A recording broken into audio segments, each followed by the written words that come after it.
Hello दोस्तों, AR classes में आपका स्वागत है। आज हम लोग कक्षा 7 का हिंदी विषय का पाठ 10 कुंभा का बलिदान आप सभी के सामने डिस्कस करने के लिए हाजिर हैं। चलिए शुरू करते हैं। शुरुआत होता है कि आज़ादी किसे प्रिय नहीं होती। बिल्कुल सही बात है, आज़ादी तो सभी को प्रिय होती है। मनुष्यों की तो बात ही क्या, पशु पक्षी पराधीन रहना पसंद नहीं करते। बिल्कुल, कौन गुलाम रहना पसंद करता है? कोई भी नहीं। लेकिन कभी कभी इस प्रिय आज़ादी की रक्षा के लिए प्राण भी न्यौछावर करने पड़ते हैं। बिल्कुल सही, आज़ादी कभी कभी इतनी आसानी से हमें नहीं मिलती।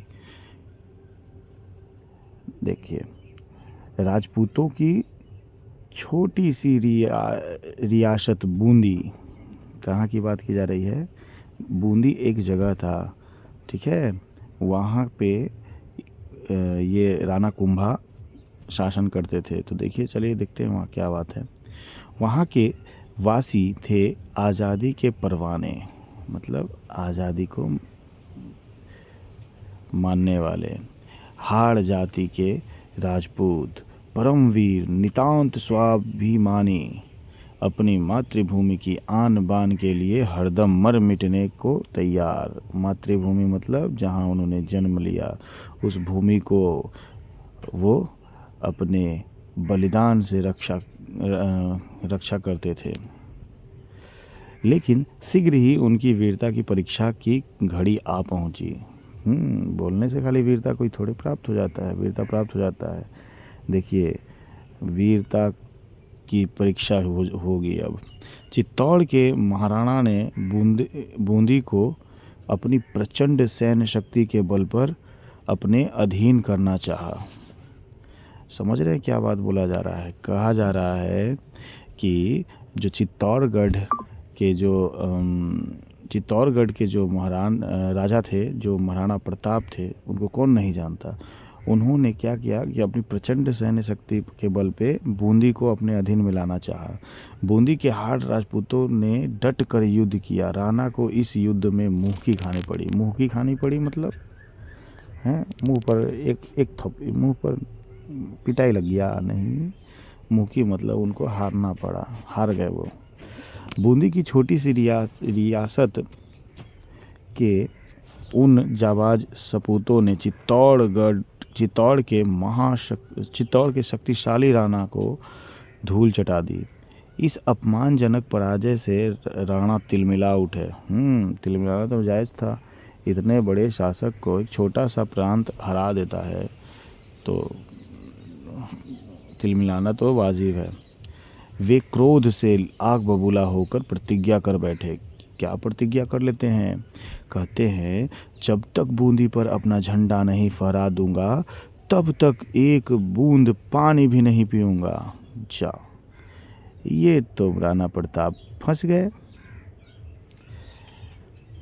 चलिए, अब होता है बात आगे।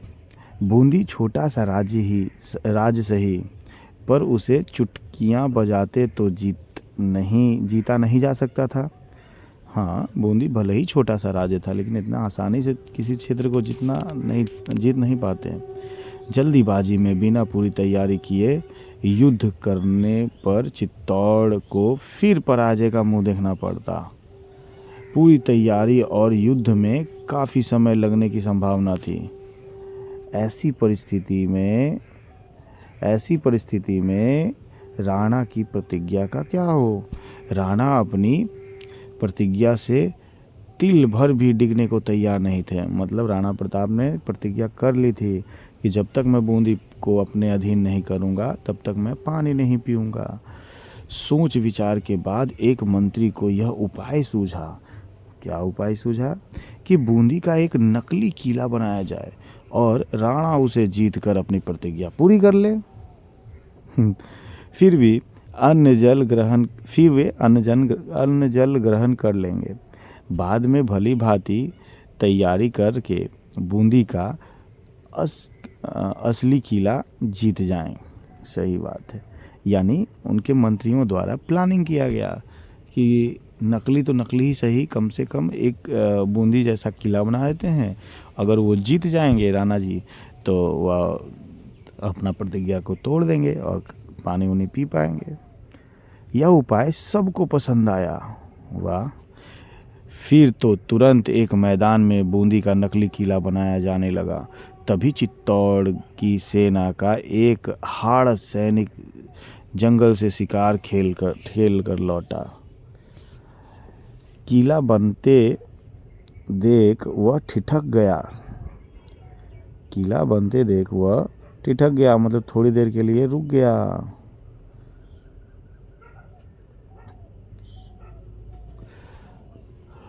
ध्यान से देखकर बोला, आहा, कितना सुंदर कारीगिरी है।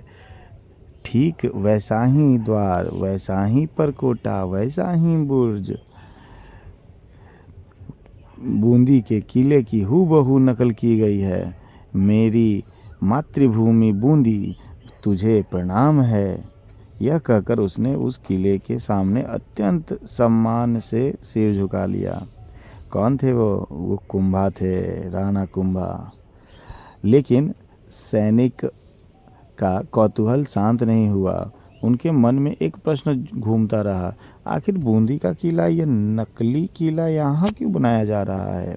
कौन सोचते हैं? तो राणा कुंभा सोचते हैं। वह अपना कौतूहल मिटाने के लिए कारीगरों के पास पहुंचा। उन्होंने उसे सब बात कह सुनाई। किसने? कारीगरों ने कुंभा को। बातें सुनते ही उस सैनिक की पेशानी पर बल पड़ गए। वह विद्युत गति से वहाँ से निकल गया। विद्युत गति मतलब बहुत तेज गति से वहाँ से निकला। दृढ़ निश्चय से वह उनकी मुट्ठियाँ कस गईं। दृढ़ निश्चय, ठीक है, दृढ़ निश्चय से उनकी मुट्ठियाँ कस गईं। आंखें लाल हो गईं, बाहें फड़कने लगीं। उसका ओजस्वी शरीर फूट पड़ा। और यह नहीं हो सकता। किसने कहा? कुंभा ने कहा, यह नहीं हो सकता। मेरी प्यारी मातृभूमि, जब तक तेरा यह बेटा जीवित है तब तक तेरा यह अपमान कदापि नहीं हो सकता। मैं रक्त की आखिरी बूंद शेष रहने तक अपनी मातृभूमि की रक्षा करूंगा। कौन कहते हैं? राणा कुंभा कहते हैं।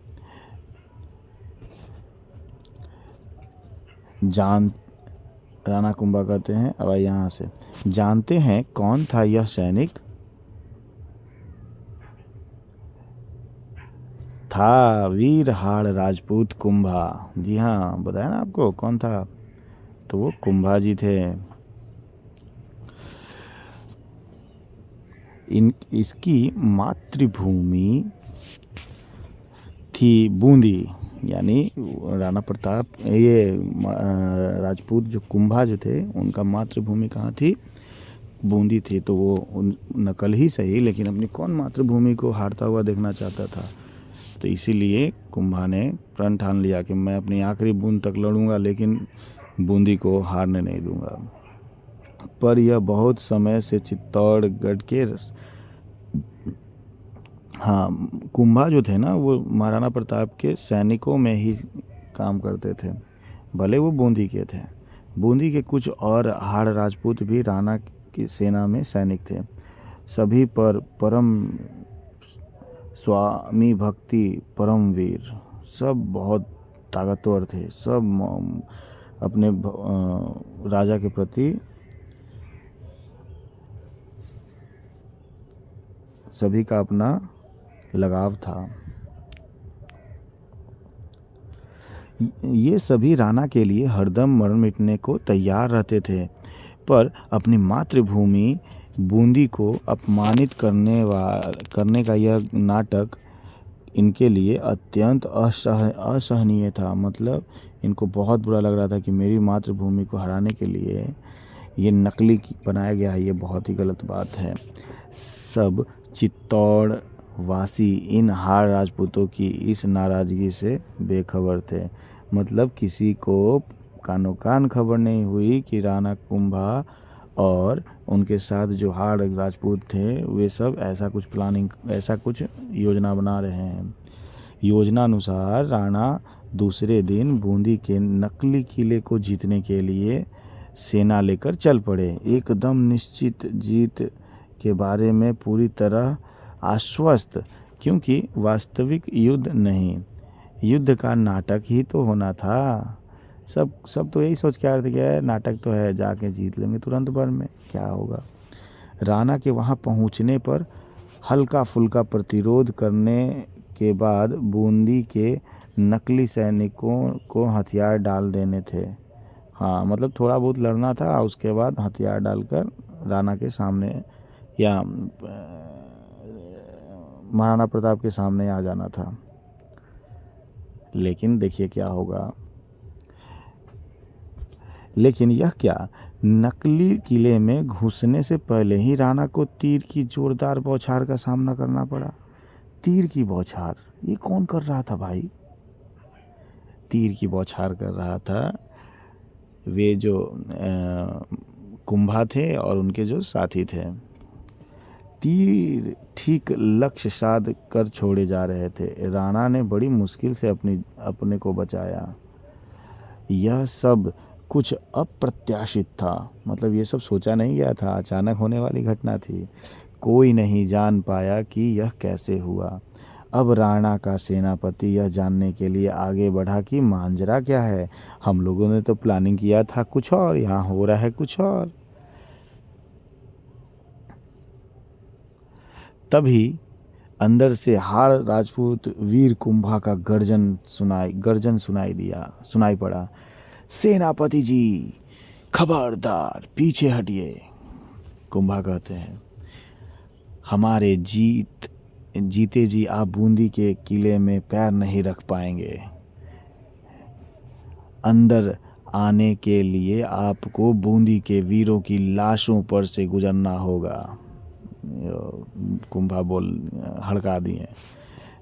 अच्छा कुंभा, यह तुम हो? सेनापति बोलते हैं, अच्छा कुंभा, यह तुम हो? अरे भाई, यह बूंदी नहीं है, यह तो राणा की प्रतिज्ञा पूरी कराने के लिए बनवाया गया नकली किला है। बात समझो और एक तरफ हट जाओ। कौन कहते हैं? तो सेनापति जी बोलते हैं। सेनापति जी, कुंभा बोलते हैं कि सेनापति जी, मातृभूमि तो मातृभूमि होती है, ठीक है। वीर अपने प्राण देकर भी उसकी रक्षा करते हैं। मातृभूमि नकली भी होती है, यह मैं आपसे ही सुन रहा हूँ। हमने राणा का नमक खाया है, महाराणा प्रताप का नमक खाया है।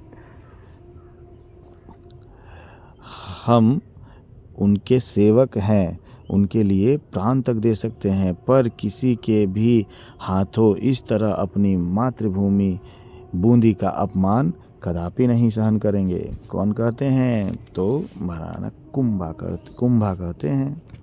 सभी लोगों ने लाख समझाया, कुंभा को लाख समझाने की कोशिश की, लेकिन बूंदी के नकली किले में मोर्चाबंदी करके डटे हुए उन मुट्ठी भर हाड़ राजपूतों में से कोई तिल भर भी डिगने का या झुकने को तैयार नहीं हुआ और अंत में युद्ध हुआ। एक बेमेल मुकाबला। बेमेल तो होना ही था, क्योंकि कुंभा तो कुछ ही थे और उधर बहुत सारे। सोच लीजिए रिजल्ट क्या होगा। एक ओर चित्तौड़गढ़ के हजारों सैनिक और दूसरी ओर हाड़ कुंभा के नेतृत्व में लड़ने वाले 20-25 देशभक्त की छोटी सी टोली। सही बात है, टोली ही तो है, सेना कहाँ कहा जाएगा।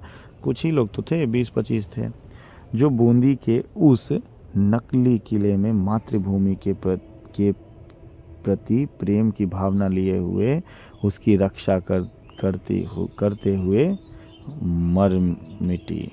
सही बात है, सभी लोग क्या हो गए? मर मिट गए।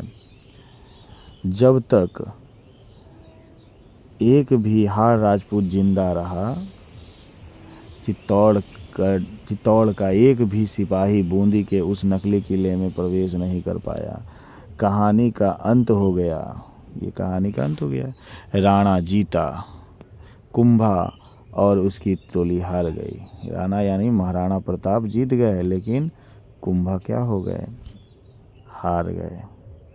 पर क्या सचमुच ऐसा ही हुआ? नहीं, लगता है जैसे राणा जीत कर भी क्या हो गए, हार गए। सही बात है, 20-25, लेकिन किसी ने अपनी मातृभूमि की रक्षा के लिए हार नहीं माना और मर मिटने को भी स्वीकार किया, क्योंकि राणा कुंभा जानते थे कि मैं जीत नहीं पाऊंगा। एक तरफ हजारों सैनिक और एक तरफ खुद 20-25 लोगों में, लेकिन फिर भी उन्होंने हटने का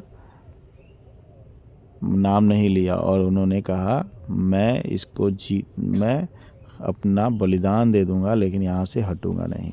सचमुच कोई जीत हार से भी बेहतर होती है। सही बात है, ये जीत जो है ना हार से भी बेहतर है, और कोई हार जीत से भी अधिक शानदार। तो राणा कुंभा के लिए यह हार एक जीत के स्वरूप ही तो था। क्या कुंभा की हार तथा उनकी आत्म बलिदान किसी शानदार जीत से भी अधिक गौरवपूर्ण नहीं है? बिल्कुल सही है, बिल्कुल है गौरवपूर्ण। चलिए देखिए, ये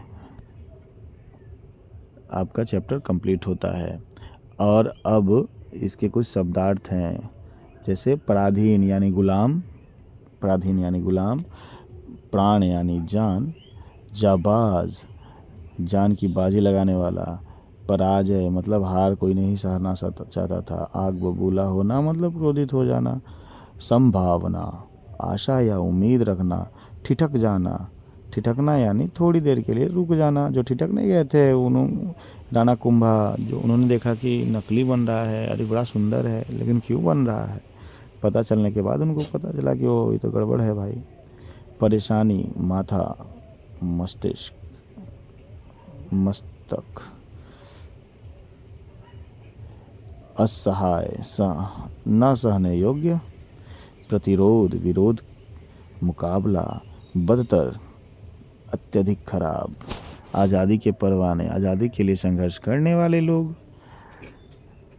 अधीन वश में कब्जे में, धूल चटा दी हरा देना, तिलमिला उठना बेचैन हो जाना, चुटकियाँ बजाते बहुत आसानी से, तिल भर न डिगना, थोड़ा भी न हटना,